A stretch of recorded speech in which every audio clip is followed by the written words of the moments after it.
I should say, are we ready to go, Shanti? I think we're ready to go. Folks, welcome. It's so good to see you. Thank you so much for joining us for this webinar on how to lead it geography with the author herself, Emma Lennard. Emma, how are you? I'm really well, thanks, John. Really loving your Christmas jumper, very on trend. It has a functional stocking. Oh, useful for pens and rubbers and various things from children's pockets. An entire bottle of wine. That would be better. It fits in it. I can't wait for this conversation. So, Emma, we first met, I think, over 10 years ago. I think. Yes, because I think it was just before I had my son, who's 10. And wow. I knew you when he was tiny, because I remember you one day saying to me, "So come on, Emma, tell me realistically, what's it like?" And I just said, "John, don't do it. But you didn't listen, did you? You tried to warn me, but there's only so much you can do. And back then we kind of had this shared frustration, I guess, that the foundation subjects in primary were both absolutely lovely, and like often that's where children develop crazy passions and insatiable kind of like curiosity, and yet they were, in lots of primary schools, it felt like they did not get the same attention as English and maths and reading, writing, and it wasn't clear kind of what good looks like in terms of, I'm teaching my year fours geography, like what does good look like? If we're doing volcanoes, what should I be teaching them? And that's obviously remained a kind of a passion of yours, which is now finally 10 years later culminated in, well, a whole ton of work, including working on this wonderful curriculum, the primary knowledge curriculum that sets it out in detail, but also this book which talks specifically about leading geography. I'm going to share some slides.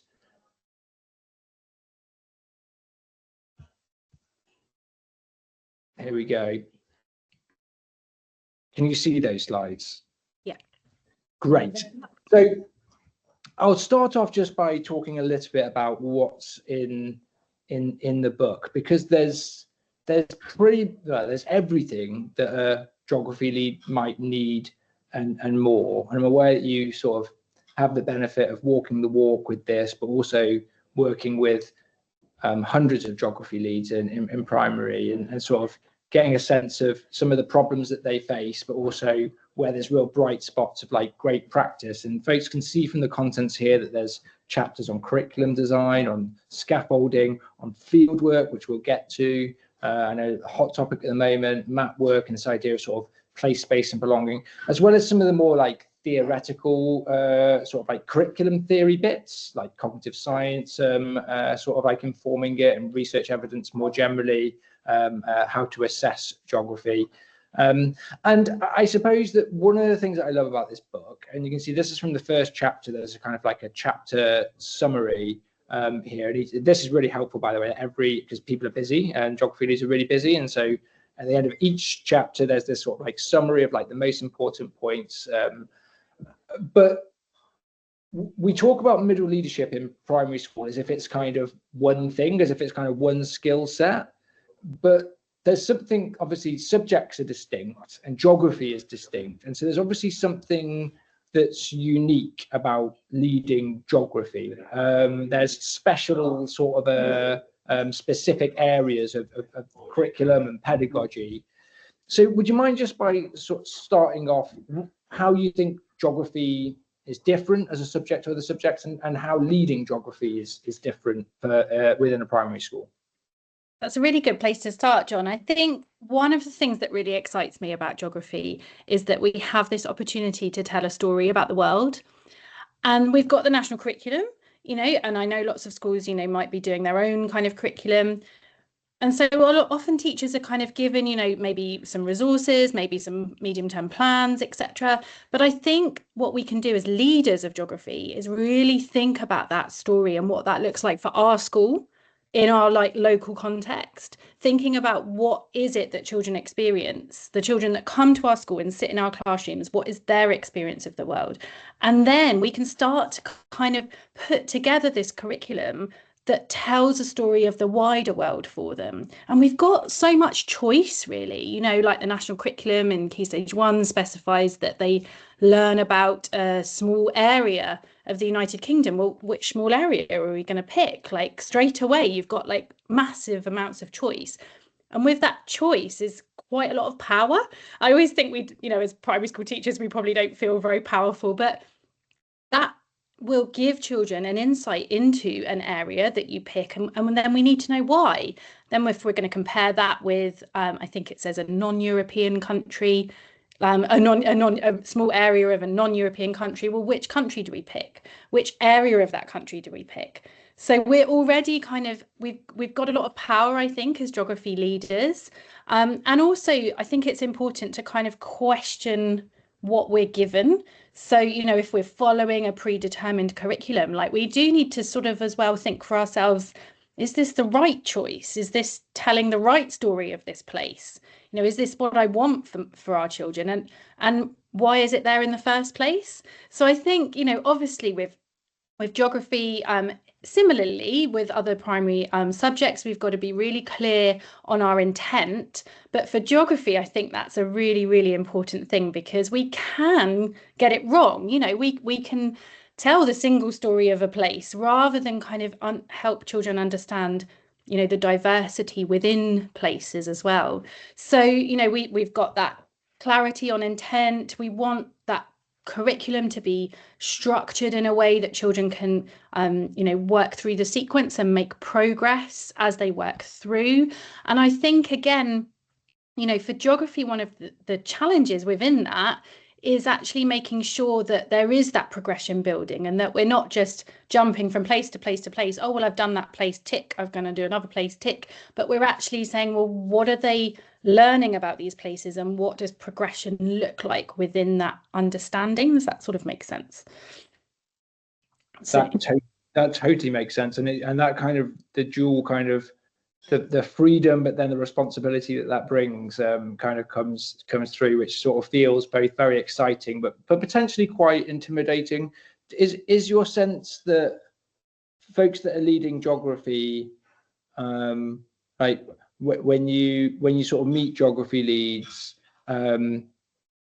I don't know if this feels like an instinct. It's not really based on anything, but does that do people feel a bit less clear than literacy coordinators, for example? Do you think that that's fair? Yeah, and I think that's sort of down to the specificity of, you know, what's required in the national curriculum, you know, because there are lots of choices to be made in geography. I think people are less confident about what they do. And, you know, teachers quite often, you know, leaders often say to me, you know, is this the right place? Should I be doing this? And what should I be telling children about this place? And have I got the right human geography? And, you know, that sort of thing. So I think, although really the essence is those are the important conversations, right? That they're the important questions. So when somebody's asking me that, I think you're already doing a great job, because you're already thinking about this kind of thing.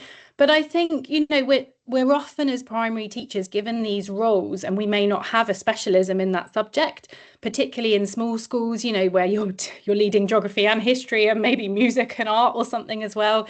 So we have to recognize that people are not experts, and I know when I'm asked to speak about something that I'm a little bit underconfident or I don't have the knowledge, you know, straight away you're thinking, oh, I don't know if I'm going to get this right, and, you know, etc. So I think one of the things that I think is really important, and I hope it's really shone through in this book, is that, you know, we don't assume that people know things. You know, people quite often say to me, my friends have teased me about this, you know, oh, you must be really good. You know all the countries, Emma, you know all the flags, you've written a book about geography.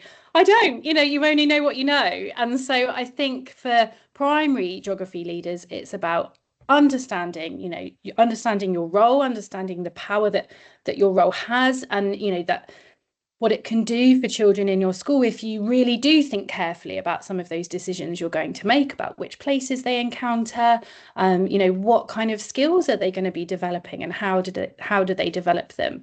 And I think one of the things to kind of think about for leaders when you're thinking about your role is, well, what do we want children to leave with? Often we're working in primary schools, sometimes all through schools, but what do we want them to finish year 6 understanding? Which places, which features, which processes will be helpful for them to kind of smoothly transition on to Key Stage 3. So I think that's kind of a useful thing to think about when we're starting to think about our role as leaders, really. And I think you're right. There was that. It's probably unfair, like caricature of geography specifically, of the classic joke of it's just colouring in. But like in primary school, maybe it lent itself to kind of the more crafty type activities, like making a papier-mâché volcano and this, or a globe. I've done that one. I did that with a class of year 1s in Queen's Park, and I thought this is going to help them love geography. It was chaos. There was paper mache everywhere. It was all in the carpet. The teacher, who was actually my TA and she was on her teacher training, she was like being really kind and being like, "It's okay, Emma, it's okay," but it was not okay. But we did have a lovely time, but I'm not sure they could tell me the 7 continents and 5 oceans at the end of that one. And this book, I guess, gets to it doesn't say never do an activity or anything crafty, because primary school is a special place where it may be that there's room for that, and that will bring sort of like joy and passion and excitement, but that there's a distinct subject with substantive, disciplinary, procedural knowledge, and that geography lead is responsible for ensuring that children have a clear kind of like sequence progression in those areas, right? Yeah, absolutely. Yeah, I agree. And you I'm just going to stop sharing for a moment, because I'm kind of like unnerved at not being able to see your face. I can only see the PowerPoint screen when I share. I think it's something to do with my team. That's really annoying. And yeah, so let's move on then, I guess, to for primary geography leads. One of the things that they are going to have to do, like one of their areas of responsibility, is going to be doing some professional development. Now, it may be that they don't get that many professional development sessions. Often primary schools will say, the maths coordinator gets this many, the English coordinator gets this many, geography gets this many, but that will be part of their role and responsibility. They need to develop staff with curriculum and pedagogy within that subject. And I'll just share one of the areas of your book which I also love, because I think that especially new PD leads are going to find this extremely helpful, because you do this, you give these example PD sessions where you kind of say, here's sort of like, if you're thinking about about like using research, so how you can ensure that you're evidence informed, and you've got like a nice provocation in there of, there's not that much empirical research evidence around primary geography and sort of delivering primary geography, but nonetheless you still give this kind of spend 10 minutes doing this, then spend 5 minutes doing this, then spend 15 minutes doing this, and then spend 20 minutes doing this, which if you've got a 45-minute PD session will give you a really good starting point, so that geography leads don't have to start with a blank slideshow. They can sort of like have a good ready, and these are in every chapter, sort of ready to go sessions that will get their teachers thinking hard about geography. So could you just talk us through a little bit about how you've kind of put those PD sessions together, and then also this, particularly around this idea of sort of research evidence within geography and how to be evidence informed?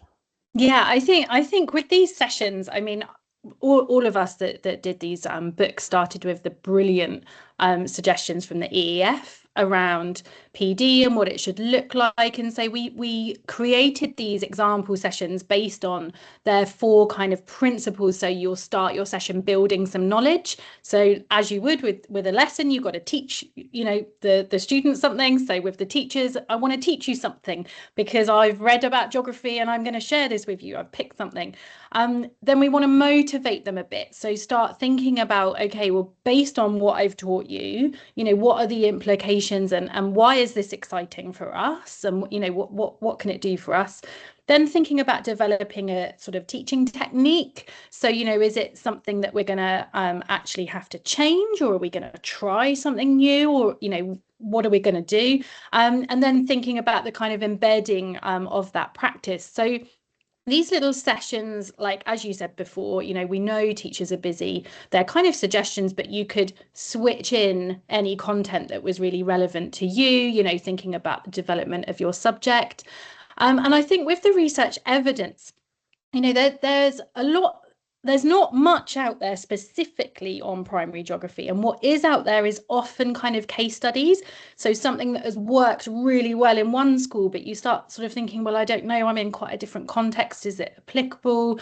But some of the research that's out there in that particular article, actually, I just found fascinating, because it looked at from age 2 to age 5, and it was looking at children's understanding of a model. So they had a model of a classroom and they hid something in it, and what the researchers did then is they gave another model of the classroom, a similar model, but said, can you find where this thing is hidden in this model? And what that's looking at is, can children sort of replicate, I know where it is here, so can I find it here? And I think that is really interesting, because we sort of think about maps. Maps are in the early years curriculum. It mentions maps, but which kind of maps are we putting in front of children, and what can we do before we put a map in front of them? What can models offer them?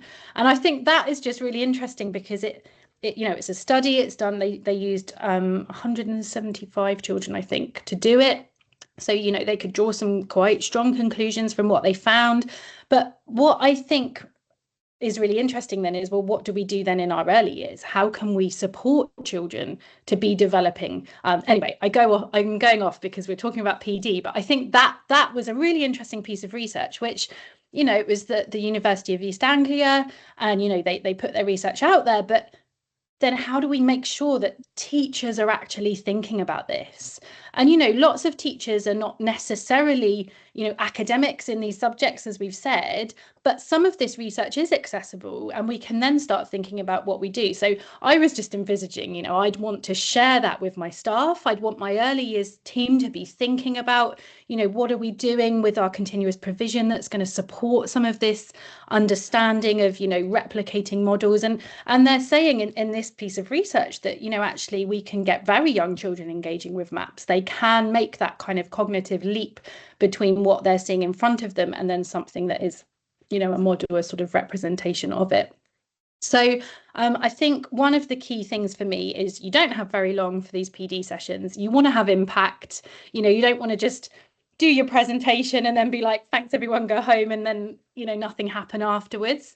So the key bit really for me is the structure of those sessions, thinking about what you want to achieve, being really realistic about what it is. So if it is engaging with research, like, choose something that is going to be applicable. I think as well, a lot of the things that are applicable to early years, we can then think about those children who are struggling further up the school that perhaps haven't had enough exposure to some of those activities that we would be doing in early years. So that kind of piece of research is applicable, even though it's only looking at 2 to 5 year olds. I think a year 6 teacher could be really interested, particularly if they've got a child who really struggles with map work, for example. So anyway, those PD sessions, just thinking about those 4 things, building the knowledge. What do I want to tell my teachers? How am I going to get them as excited as I am? Because, I'm the geography lead. And then what do I want to see kind of starting to be woven through some of their teaching practices?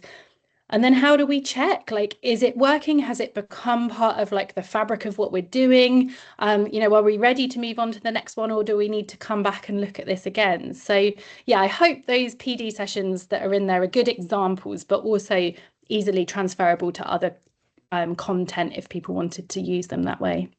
Yeah, it almost sounds like you're saying like the process, because you like within that PD session, you've kind of created a structure where every teacher gets to think hard about spatial reasoning and spatial kind of like representation, which is a big meaty key concept in geography that's really important. And if all the teachers are thinking about that, then it's kind of distributing that like geographical thinking. So it's not just the geography lead that kind of has that, but they're kind of making meaning about it within the context of their own classes and their own curriculum, about lessons and schemes of work and so on. So I love it. Thank you.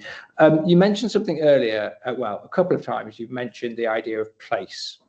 And I'm aware that in geography, this word place has like quite a special meaning. And I remember when I first started looking at sort of geography more seriously, beyond the kind of papier-mâché volcanoes, being quite confused at like place and space, like what's the difference between kind of like place and space, but also realizing, and this is like embarrassing to admit, but definitely falling into what you described earlier as some of those like traps of, for example, describing Kenya as if it's just like one, as if it's like one place, as if it has like one set of features. And I remember actually we were talking about Mark Enser earlier, who gave me this great tool to where you could see kind of like different streets. I think it's called Dollar Street. And so within the same place, you can see like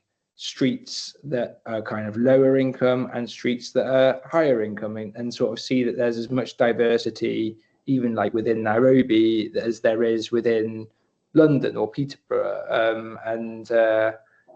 Well, anyway, this is a long way of saying you have a whole chapter on this place, space and belonging. So I'm just sort of pulling it up, and you've got this really sort of like fantastic set of like case studies which make this very, very concrete for teachers and leaders of what the difference might look like. Can you just like imagine that I am a complete fool, which won't be that hard. Could you just set out the kind of what are the differences between these big key terms of place, space, and belonging you talk about in the book? So this is one of my most favorite chapters to write, actually, because this is where we kind of say, you know, this is why it matters to children. This is what we're doing and why it matters. And I think place is a great place to start, because it's basically asking children to say, what is here? What is in this location? So in the national curriculum, you have your locational knowledge and then you have your place knowledge. So your locational knowledge is like, well, where in the world is this place? And then your place knowledge is, well, what's happening here? So what is here in this place? Why is it here? What is changing in this place? Has it always stayed the same? Have humans influenced this place? And this is where you get into the really exciting bit, I think, of showing children, you know, the diversity of places around the world, but you're coming at it from the same place. What's here? You know, what's changing in this place, etc. So place is, I think, slightly easier to kind of get a grasp on, because it's about, you know, the context of, you know, what is in that place. Space is one that you know, I've done lots of research on this, and geographers say lots of different things about space, but space is much more around a sort of understanding of position, of direction, of movement and location, all kind of working together. So we often talk about somebody's, you know, spatial sense, their spatial awareness, you know, where they are and what is around them. And I think for me, this is really fascinating for young children, because obviously their understanding of space is going to be very much linked to their direct experience. You know, where have they been? Have they been really far away? You know, what feels far for them? So, you know, traveling on a bus into town might feel really far. It took 40 minutes in traffic and it felt like miles. But, you know, you might have another child who got on a plane and flew to Australia, but, you know, what are they actually understanding about that? I still get on planes and think, I don't really understand how I've traveled all this you know, this distance. But I think space is kind of harder to pin down. And it's not in the national curriculum as a sort of, you don't have locational knowledge, place knowledge and space knowledge, for example. But I think space is a good thing for leaders to kind of be thinking about as they work sort of through the curriculum. So what is children's understanding of this? And I think it's really challenging, you know, when you have maps of different scale and you say to children, you know, well, actually this this centimetre is representing this distance, but in this map, the same centimetre is representing a different distance. We're asking them to do some quite challenging conceptual thinking there. So I think space is something that we can be aware of and we can be thinking about as we work through the curriculum. So then we've got place, like what's happening in the world. We've got this idea of growing conceptual understanding of space, how far things are, where they're located, what are the connections between them. And then I had to put belonging in there because a couple of years ago, I'm very fortunately a chair of governors of a primary school in London, and we were looking at our values and we were looking at our our reason for being. What are we trying to do here with these children? And our motto we sort of came up with was where we belong, because it's a school with huge diversity, children, lots of high mobility, but we really wanted this sense of, when I come here, I wear my jumper, I'm with my friends, and I really belong here. And I was obviously writing the book at the same time, and I was thinking, do you know what? Geography has got such potential to help deliver something really tangible for children in this area, because I think belonging is sort of being bandied around a lot. I know you've done a lot of work on this, Jon, but I think now people are sort of saying, oh, and belonging, and adding it on without really thinking, well, how do we deliver on this promise that you will feel like you belong here? And I think what I loved about writing that chapter is it made me really think, what can we deliver, what knowledge, what experiences can we deliver for children that will support their identity? Where am I? What's around me? Where have I been? Which places are important to me? All of these things that really help a child think, okay, well, this is about who I am. Where do I belong? Do I belong in this school? It could be a child that has grown up in the village and goes to the village school and is really, confident with their local area. Could be a child that has been, moved. They didn't want to move. They've had to, leave for whatever reason, plonked in a school. And then you think, I don't know if I belong here. And I think, the primary curriculum, the beauty of being a primary school teacher is we're teaching all of these different areas, and lots of them can contribute to personal development, which is what we want for children. We want them to develop and thrive. And geography can really do that. I included a case study in that chapter actually on belonging from Cavendish, just to kind of explain, we have these vision and, we have these values, but actually the curriculum sits behind that because it can deliver what we're promising in a lot of those things. So I think I put the three together, place, space and belonging, because it's about understanding places, it's about understanding where things are, and it's about understanding where you fit into that as well. Yeah, that's such a helpful distinction. I was thinking about loads there. I was thinking about, well, first of all, I think Ofsted putting belonging into the framework is probably the worst thing that could possibly happen to belonging. But that's for another day. But also on that your description of space there was so helpful, of positionality and sort of location, because I didn't realize how bad I am at, when I Google Maps, maybe I'm going to London and I get off the tube at Leicester Square and I think I need to walk to Westminster. And I Google Maps it, and I look at the distance, and I think it will take me about 5 minutes to walk this. And then it comes through and it's oh no, it's going to take 35 minutes to walk it. I judged that so badly. It looks on the map like it's just not that. It looks like it's about 2 streets, but actually it turns. And that, you talk about with children, I just think that I clearly haven't tuned my kind of spatial awareness particularly well. But it's interesting you mentioned the sort of digital sort of side of things, because I was reading an article in the TES this week looking at it was by a guy, I wrote his name down actually because I knew I wouldn't remember, Jared Cooney Horvath. He's a neuroscientist. I don't know if you saw that article, but he was talking about space. And he was talking about digital reading digitally, and how the words don't have a fixed space. Mm-hmm. So actually it's harder for us to remember them. And I was thinking about it from a digital maps sort of point of view, which are obviously such an incredible tool to use. We can zoom in, we can zoom out, we can show children, places all around the world all the time. But I was thinking, so many schools I work with now don't use atlases. They just have, Chromebooks, and you get Google Maps out or whatever. And I was actually sort of thinking about what he's saying is it's harder to remember things that you see that don't have a permanent place on a page.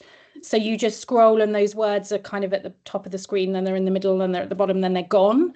Whereas an atlas, and I'd love someone to do some research on this, we need more primary geography research, but in an atlas, if you're using an atlas, geography lesson after geography lesson, they're perhaps in your reading corner, you're getting a sense of kind of space in terms of what's in that atlas and where things are, and you're coming back to them.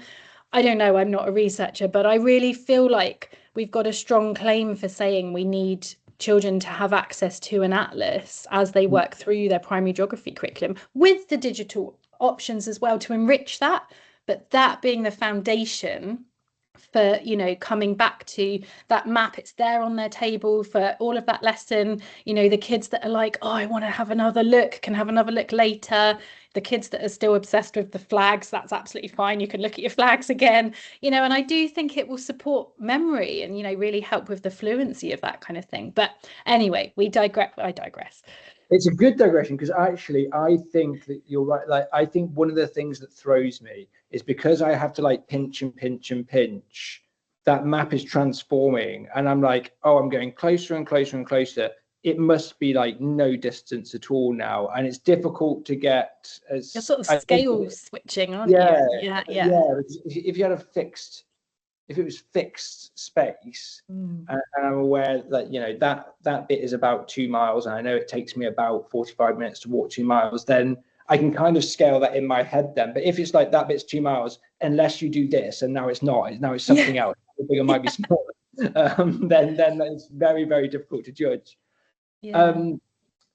So let's move on to another section in your book, and it's one that I think is likely to be extremely popular, and probably, I'm going to predict, it's going to be the most read chapter in the book, and it's your chapter on field work. Now, I was lucky enough to be on the curriculum assessment review panel over the last 18 months, and spoke to lots of the geography community, and this has been a bit of a bugbear of theirs for a while, right? That field work is not taken seriously enough within the school subject of geography, and that is a really integral part of the subject discipline of what professional geographers do, and yet we don't give kids a good kind of like understanding, grounding, progression within that. Which is why I'm just going to show you that this bit here, you have this clear kind of, this is just key stage 1 and key stage and early parts of key stage 2, where you do that kind of like clear progression of sort of like what it would mean to explore a local area, what it would mean to contrast, like some of the reasoning and rationale, some of the skills that they'll be using, or procedural knowledge, depending on which term you'd like, how they then analyze those findings, how they might communicate those findings, and it's laid out very, very concretely here with exactly what they can do. But does that so I'd love for you to talk about sort of how you've approached field work, but before that, does that frustration kind of chime with your experience of the subject of geography in primary schools, of the frustration of field work, just if it's done at all, not being done particularly well? I think the challenge is, taking 30 kids out and doing something is really, really hard. Prioritizing it in your curriculum time, funding it if you need to fund it, actually doing the practicalities. If we got enough adults, if they all got the right stuff, all of these things, are kind of hurdles, I think, to field work. Plus, people sort of thinking of it as going on a trip. And I'm a primary school teacher, I've done the same, we're going on a trip, I'm thinking about my risk assessment, and have I got all the high vis vests, and, who's forgotten their packed lunch, and, all of that kind of stuff. I think, all of that is really important, but it takes away from the thinking that needs to happen first, which is, where are our children going? Why are they going to those places? What are they learning as part of this? And then, what are we going to do with that learning? What do they, what's the sort of result of it, and how can we make sure that it's building over time? And I think one of the things that geography leads often say to me is, oh yeah, we've got trips. So and so goes to here and so goes to here. But when you start saying, okay, like, are the demands of that trip, let's call it a field work, are the demands of that field work harder in Key Stage 2 than they are in Key Stage 1? What are they actually doing? Or are they just going on a trip, which I know is really important. When my children go on trips, all they want to talk about is where they ate their packed lunch. I completely understand that, part of the most, incredible part of being a primary school teacher is helping children experience all those things. We want to do that, right? I'm not saying it needs to have no fun.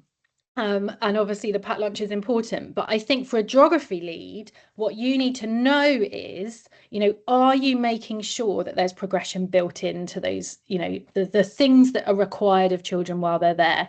So if they are drawing like sketch maps, for example, what are we asking them to draw sketch maps of? If we're asking them to measure something, what are we asking them to measure, and what demands, from the sort of maths side of the curriculum, how are those demands getting harder as they work through?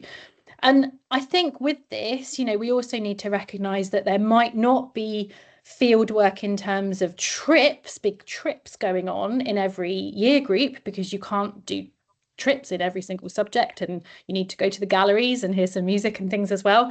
But field work can also happen in the playground. So we can teach a lot of the stuff they need to know in the playground, get them really good at, using a compass, for example. Well, now we're going to go out and you're in the middle of a forest with a compass, and we're going to apply that knowledge. So I think, as you would with like working scientifically in science, etc., there's lots of things that kind of you can front load in the classroom, in the playground, and use your school site as well. There's so much mapping that can be done. There's lots of understanding of space, for example, direction, position, all of those things can be done, in the school or just around the school as well. So I think we need to be very realistic with field work, but also ask ourselves, why are we doing this all the time?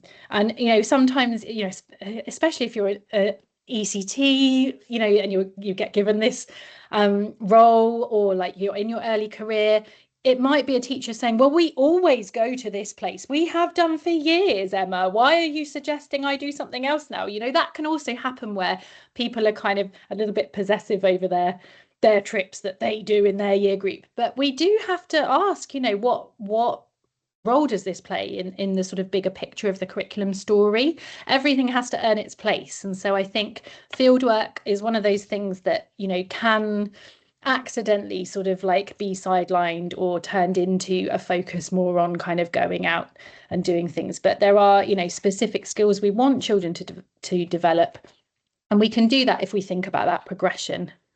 And that leader, I guess, has that unique kind of bird's eye view of I know that you want to do this field work in year 4 that's a sketch map of a river, but they did a sketch map of the river in year 3 and in year 2, and it's just not going to add anything to their skill set.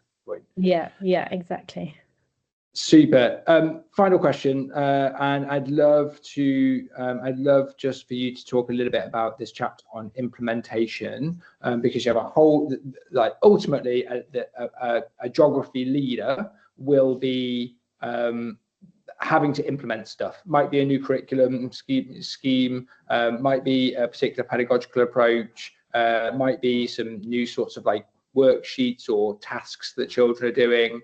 And we've got much better, I think, at a profession of thinking about really strong implementation. And you have this whole chapter talking about good implementation, grounded in the EEF's guidance on that, with the kind of 4 phases. But this bit here that I want to draw attention to, which I love, is the sort of like action planning and sort of almost auditing and action planning around what a subject lead is likely to be, some of the big areas that they're likely to be concerned with. I think if I was a brand new geography lead in a school, this is probably like where I turn to first, of, okay, I need to be thinking about sequencing and progression. I and you've got those like key questions to ask, and then also what like some of the action plan priorities might be. What am I thinking about vocabulary? What about map work? What about field work? What about the resourcing? So could you just share a little bit about this idea of like implementation in geography? Where might that go wrong? What would be kind of a bad example of a geography lead sort of trying to implement something new or improved? And what is a kind of a more sensible approach? So I think, some of the hurdles we have with any kind of implementation, across the curriculum really is time. If we're, like you've said before, if we're a geography lead, we might have a tiny bit of leadership time. So we have to use our time really carefully. Resources, we might have a budget for geography, we might not. So resources can be a hurdle. And I think one of the things that new leads often do is too much too soon. Oh, right, I can see the problems. We need a brand new curriculum. I want, knowledge organisers being used straight away. I want there to be quizzes happening straight away. I want lots of extended writing in the books. And actually, teachers are teaching, 10, 11, 12 subjects. And so it's not, we could easily overwhelm our colleagues if we have too many priorities. So I think one of the things that is really helpful for leaders of geography to do is to align their priorities from what they have noticed about the curriculum and its implementation with the school priorities. Because then if you can piggyback a little bit on some of the whole school priorities, you've got more chance of it actually kind of working and people focusing on it. So if, for example, there was the writing framework recently. If writing is a priority for your school, you could be thinking about, okay, well, writing in geography, let's think about writing in geography. What does it look like? And, are we happy with it? What can we do to improve it? So that's one of the things that teachers can, leaders can kind of do, is just think about those whole school priorities for implementation. And like the EEF guidance for PD, there's another really helpful bit, and it's in the book, where we look at the 4 things they want teachers to do when they're considering implementation. So that would be like explore. So that's a good place to start. Let me find out about my subject. When I was first given a leadership role, I remember thinking, do you know what? I'm really clear what year 1 should be doing. Reception a little bit, yeah. Year 2 a little bit, but like I'm here. Year 6, I haven't got a clue what they should be doing. I don't know what it looks like, So I think one of the things we need to be thinking about is, realistically, that kind of explore phase is really, really important for us, especially if we're new to the leadership role. What does it look like in my school? What's going really well? Talk to the children. What are you learning in geography, guys? What do you want to, what are you interested in geography? What's your favourite part of geography? It tells you so much about how that subject's going, especially if children kind of look at you blankly and don't really know what to say, then you know where to start. So they have explore, prepare, deliver, and then sustain as well. So after that exploration period, think about, get ready for what you want to change, deliver on it, and then how do we make sure that it keeps happening? So if you've had writing in geography as a priority for a year, you've got it up and running, how can we make sure next year there's maybe a bit of a changeover of staff? It's perhaps the focus is off writing and onto something else. How do we make sure that quality doesn't kind of, become sidelined? And I think checking on that and making sure that we're, really just making sure the progress is carrying on is really important. But yeah, hopefully that grid will give people a few ideas of where to start, but I definitely wouldn't do all of them in one go. That would be biting off too much, perhaps. And Joe, just one thing you said there, which sounds really obvious and simple and small, but actually isn't, is just that idea of you're a new geography lead, or even some quite experienced geography leads. Primary teachers do tend to get bundled into sort of a key stage 2 or key stage 1, and often don't move after they've been there for a while. If you're a head teacher and you've got a really experienced, skilled year 1 teacher, why would you shunt them up to year 5?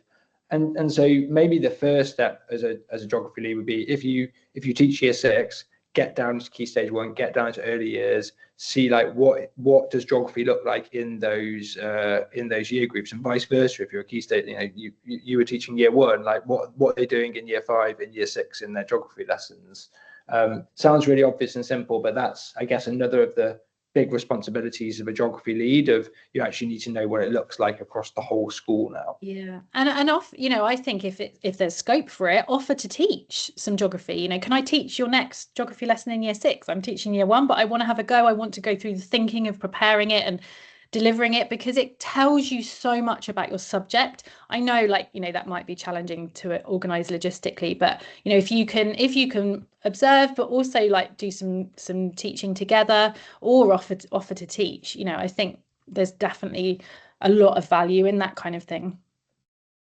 You are not going to believe it, but we've exhausted our 45 minutes already. We're over 45 minutes, and it feels like it would go quickly, Jon. It feels like we just started the conversation. I feel like, right, we're ready to begin. Shriyanti, would you like to share with folks where they can buy their copies of How to Lead at Primary Geography? Absolutely. Everyone, I am just popping the ISBN, my email address, as well as our sales team's school email address into the chat there. You can see some information about discounts there if you'd like to purchase multiples, especially if you're leading or supporting an academy or trust. The heftiest discount is, of course, for 100+ copies, but all 4 of the books are available. Funny that, isn't it? All 4 of the books are available, and this session, like the other 3, is going to be captioned and up on YouTube before Christmas for the perfect present for the leader in your life. Lovely, thank you. It could be like a passive-aggressive present for a geography. A teacher could give their geography lead this book as like a passive-aggressive present. Better. Emma, going to leave this here. Thank you so much. I hugely enjoyed this. Geography was a subject which I did not enjoy at secondary school, and I've hugely fallen in love with it since. And it's partially due to people like yourself and Emily Morlow, our geography lead at Reach, who I just wish that I had somebody like you as passionate about it, because it's this beautiful fusion of science and English and history and nature. I think that your book just captures so much of that and gives geography leads everything that they need to make sure that more kids kind of get to enjoy the sort of beauty of that subject. Thank you, Jon. That's really kind of you. And thank you for your brilliant questions today. It's been great. Thanks, folks.